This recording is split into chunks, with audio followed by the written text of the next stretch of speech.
We ask for guidance, protection, and continued strength for every soul here to keep building, creating, and uplifting our communities through truth, justice, and love. May this evening be a celebration of unity, of purpose, and of the power that comes when people stand together. And may everything we do today honor those who came before us and inspire those who come after. Amen, Ashe, Shalom, and one love.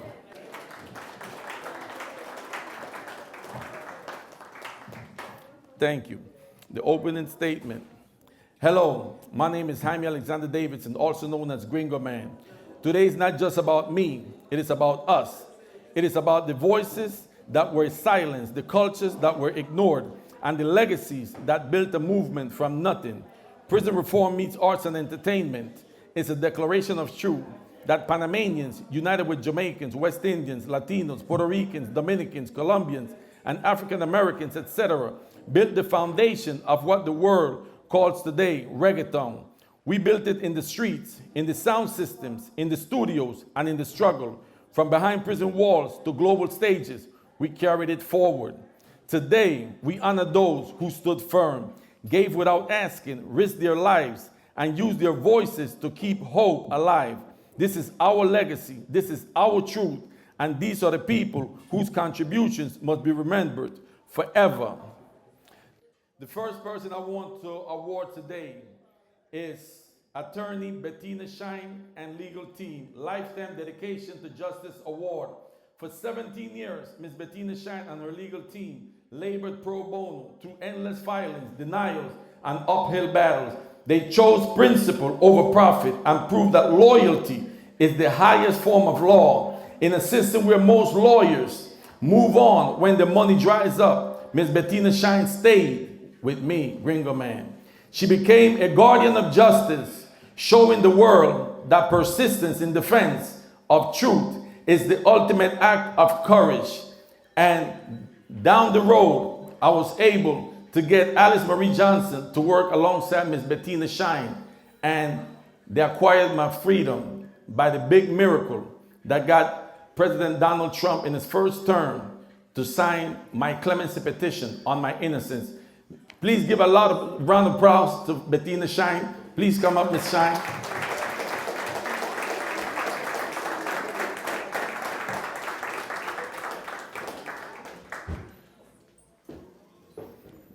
This is yours.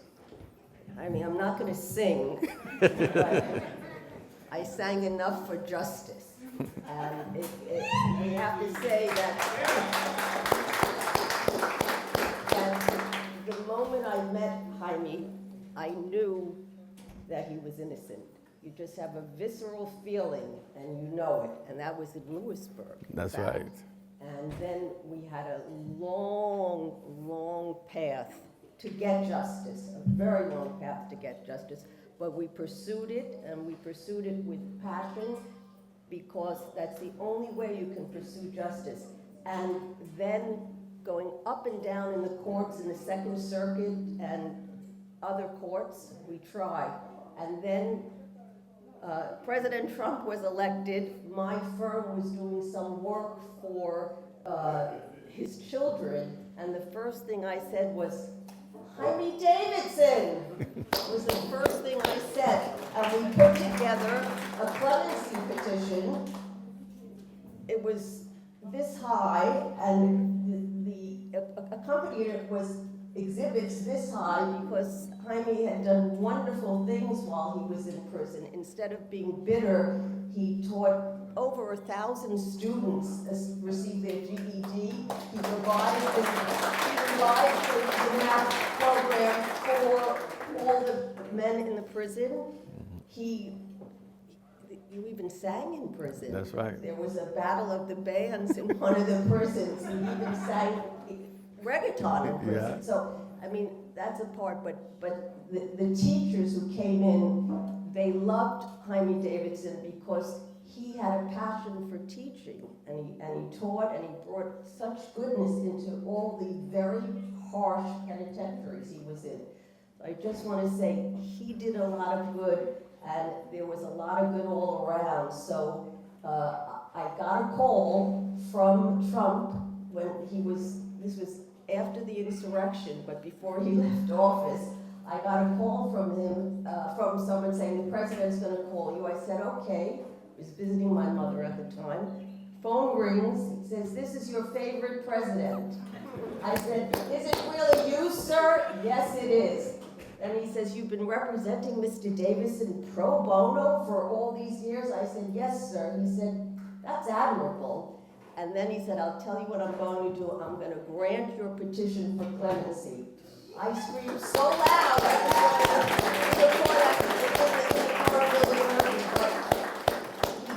It was a miracle, and he did the right thing. And subsequent to that, I met him and I thanked him for saving a man's life. And he asked, how is Mr. Davidson? I said, he's doing very, very well.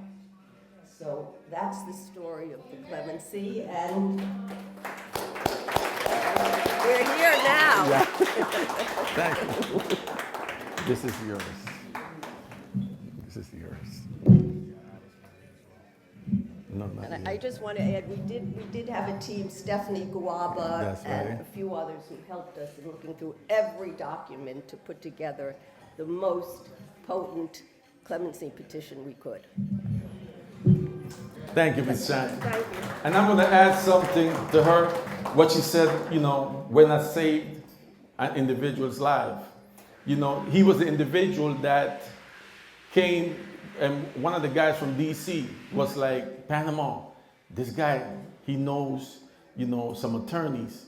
Man, I need you to meet him. I met him, and he said, you want to meet? I said, I wanted to see Bruce Cutler. He said, you don't want Bruce Cutler, you want Bettina Shine.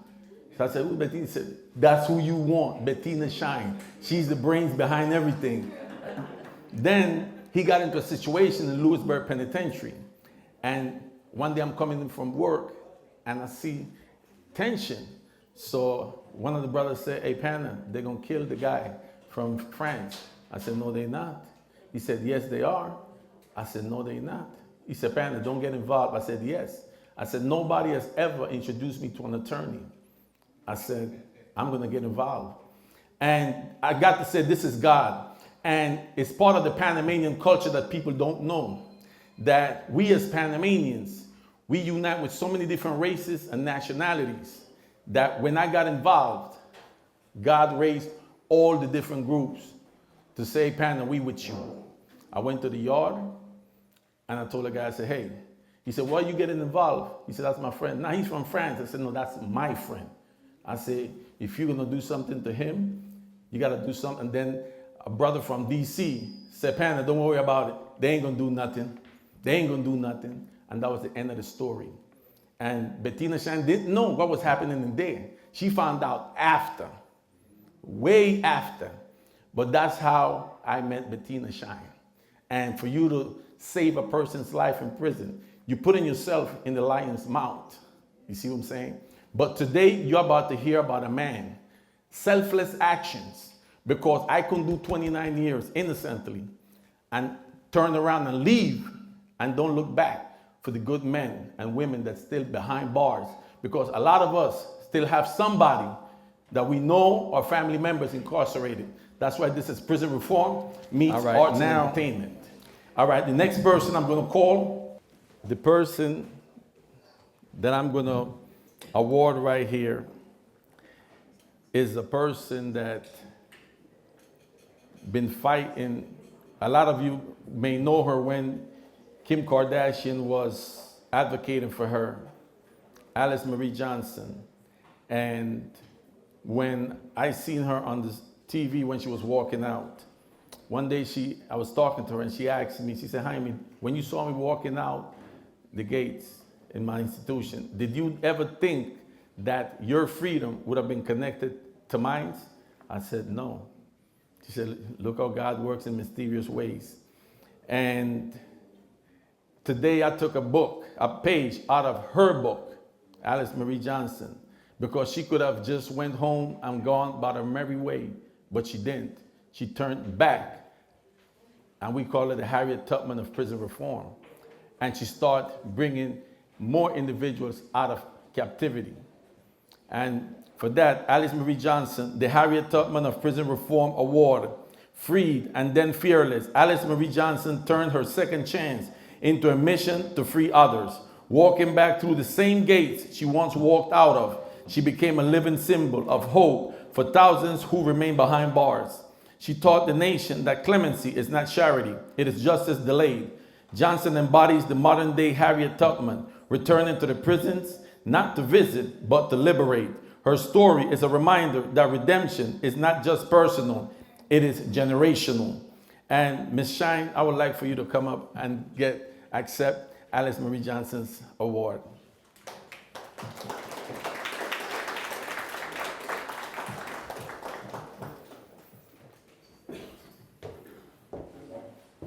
Thank you, Jaime, and yes, she sure was a part of this.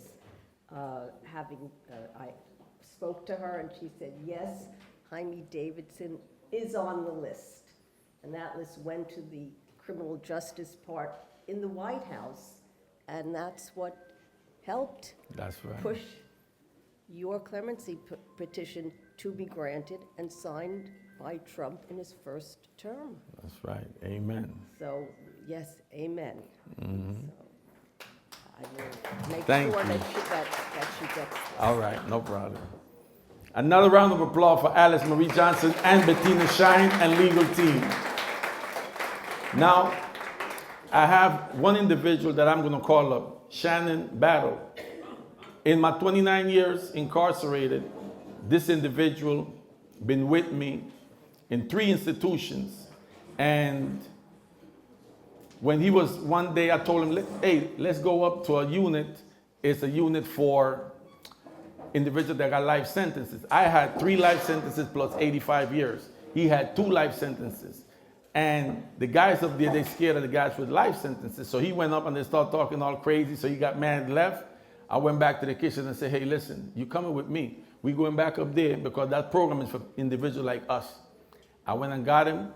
Then inside that program, we started educating individuals, teaching programs and doing everything.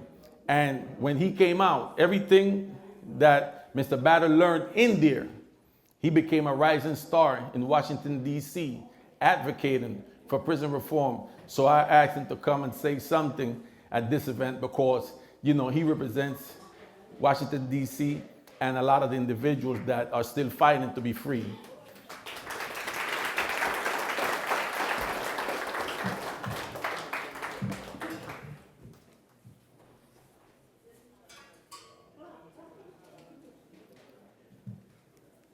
Good evening, everyone. Reggaetón Man. It's one of my partners, one of my friends, a mentor. My name is Shannon Battle, and I am here to celebrate the launching of my brother, my friend, my mentor, Jaime Davidson's FEHR Foundation. Me and Jaime met over 15 years ago, as he just spoke. Through a mutual acquaintance in BOP. We both had life sentences, and we both was on a mission to not let our circumstances dictate how we see life, and the rest is history. Jaime always was a force for good and a restorer of hope in an environment where hopelessness permeated the fabric of the walls that surrounded him, that was intentionally built to cause despair. Jaime has always been a fearless fighter for justice and selfless in his actions to create change for the better, which I witnessed firsthand as we created several programs, most notably Prisoners Against Gun Violence, an initiative to create peace and show that collectively we can come together as men against the senseless violence that impacted our community.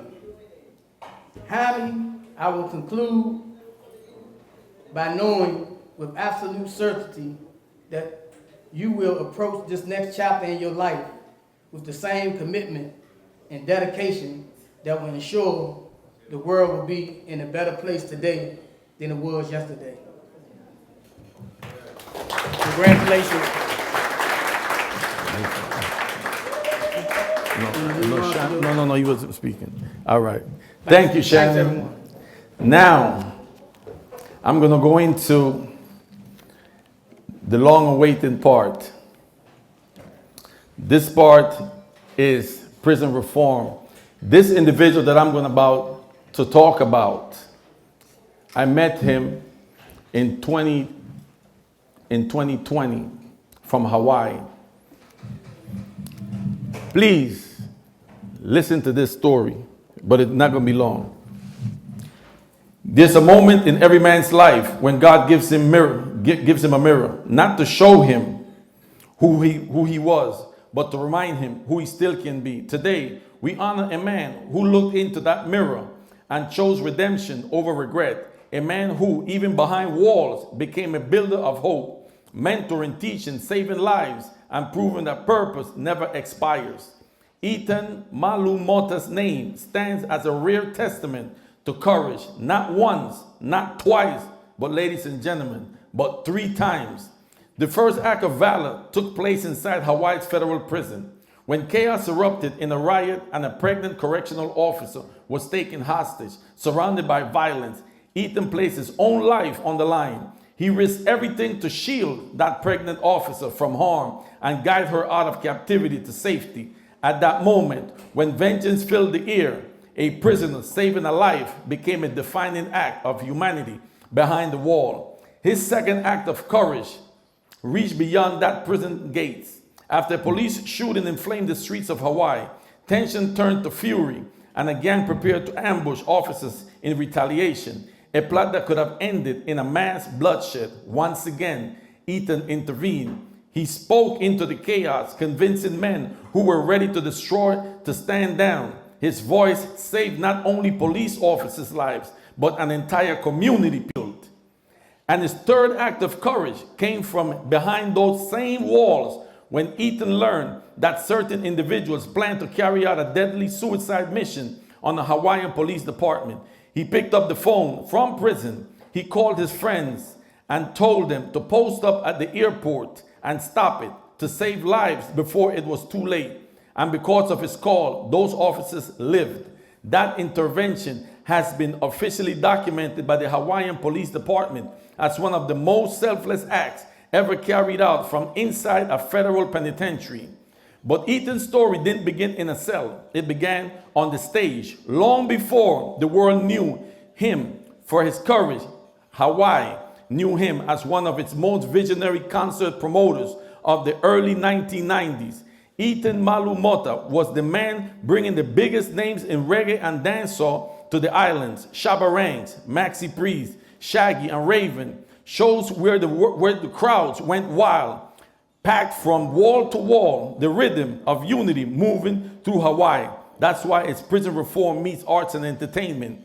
So to everyone here, especially to my brothers, Raven and Shaggy, remember those nights in Hawaii when the stage shook and the people roared. This was the man behind it. This was the spirit who gave those memories life. And now look who we are honoring tonight. The same man whose love for music once united thousands and whose acts of valor later saved lives and restored faith in humanity. For years behind those walls, Ethan turned cells into classrooms, transforming survival into education, discipline, and hope. He mentored men who might have walked deeper into violence. Instead, they walked into his circle of guidance. He taught them that courage isn't a single act. It's a lifetime of standing in the gap for others. For an officer, a community, or a generation in need of direction. When I read his words, they stopped me cold. He said, my biggest regret wasn't missing freedom. It was missing the chance to take my girls, Kiki and Marsh, to their hula classes and school functions. They're right there, straight from Hawaii. And not, thank you, ladies, and a round of applause. And not being there for my son, Aston, the most talented, the fastest, the smartest. Had I been there, he could have been the most incredible athlete ever. He said Aston was gifted beyond his years, the kind of young man every father dreams of having. And then he said something that hit me even deeper. He said, my son could have been the next Tiger Woods, the next Kobe Bryant, and the next Usain Bolt. That's how gifted he was. And had I been there with him, with Aston, teaching him everything I know, he would have been something special.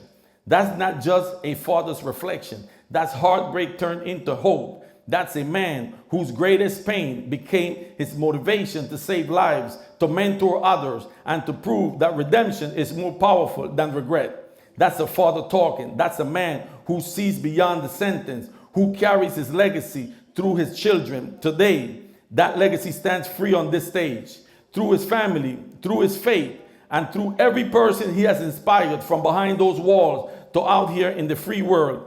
Ladies and gentlemen, please rise when we honor Ethan Malumota, a father, a leader, a visionary, and a living testament that God's plan never runs out of chapters. And now please help me welcome his beautiful children, Kiki, Marsh, and Aston, who have traveled all the way from Hawaii.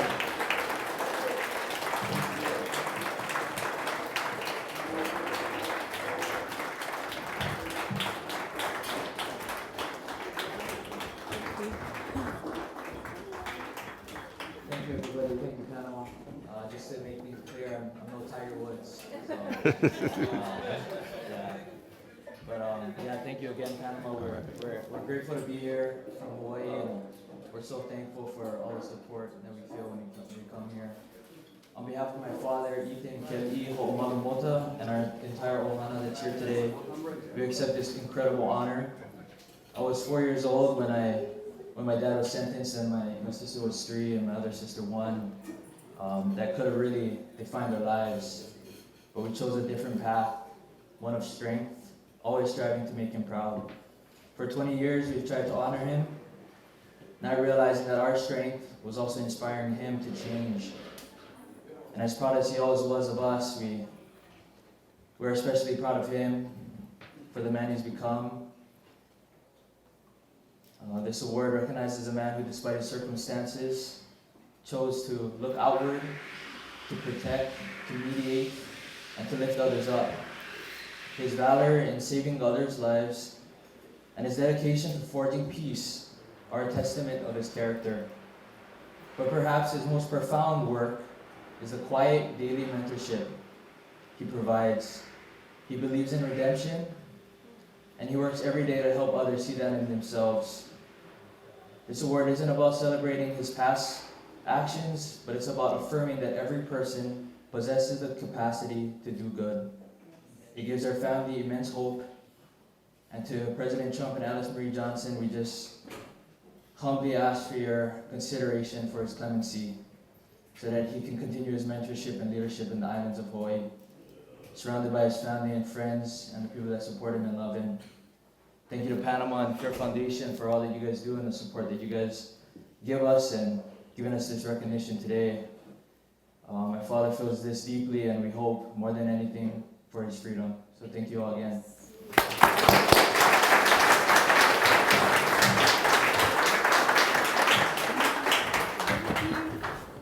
Thank you for coming. Thank you.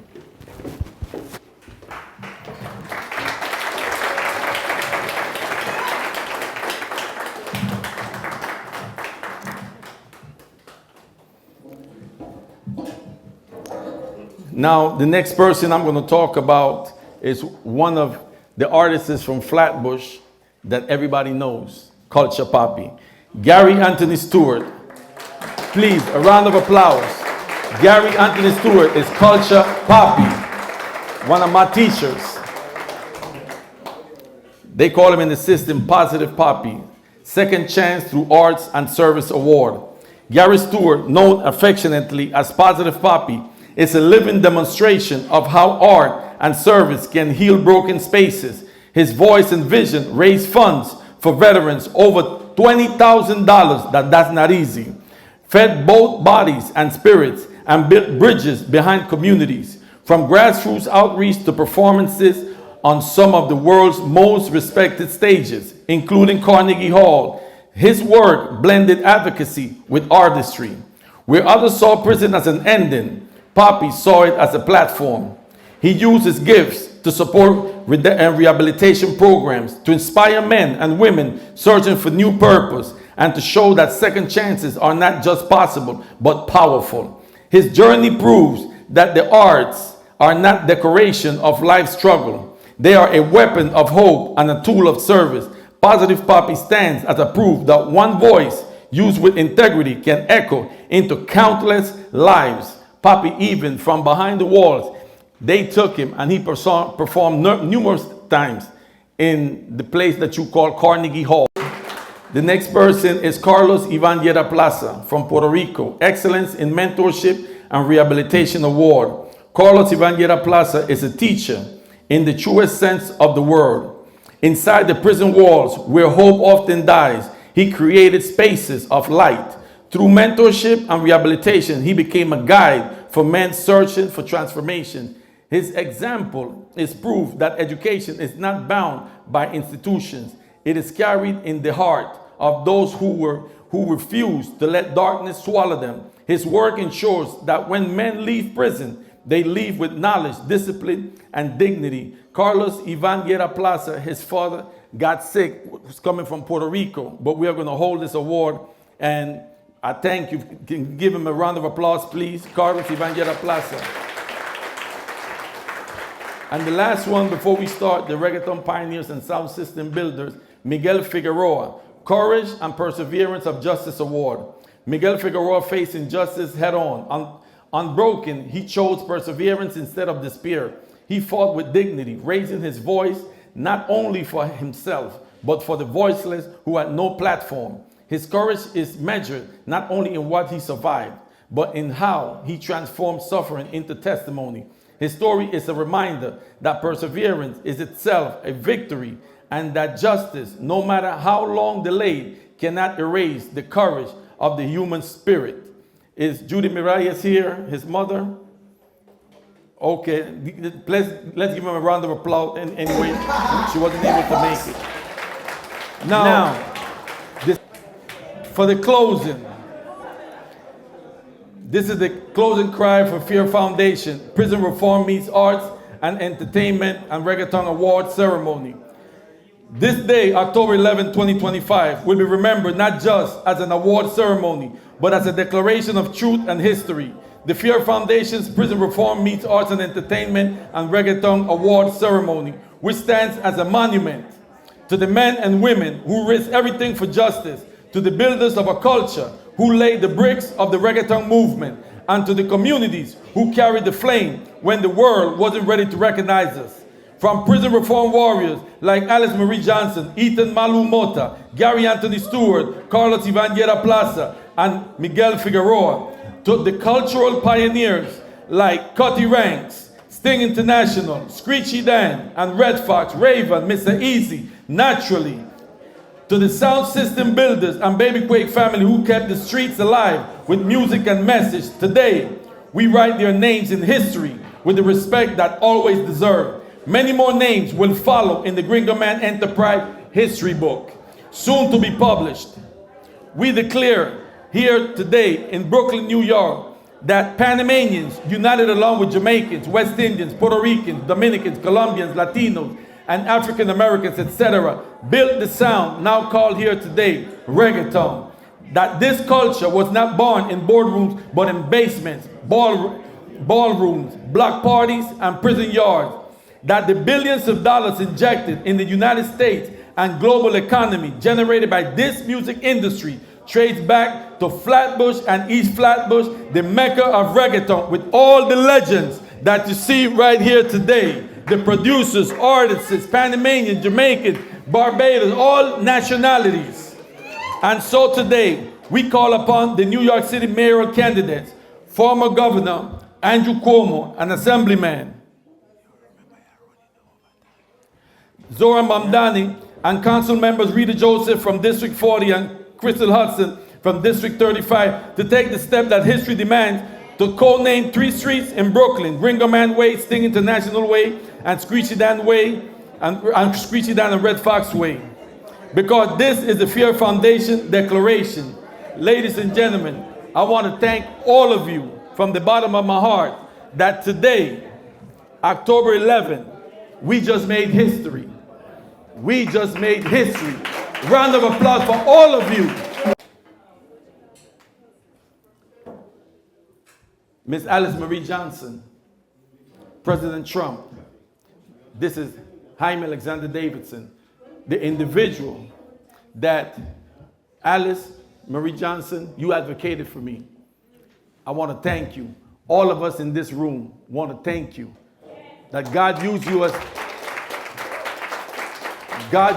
as an instrument to create this big miracle with Bettina Shine and taking it to President Trump. Mr. President, I want to thank you personally right here. I'm not into politics, but one thing you said, and I've always paid close attention, you said, if you have somebody in prison, talk to me. If you have somebody in prison, talk to me. Mr. President, when you didn't know that the person that you only knew he was the founder of the Reggaetón movement, but I didn't think you don't think you know that with all these artists, we founded a movement that injected billions of dollars into the US economy and global economy. Yes, right here in East Flatbush and Flatbush, Brooklyn, New York.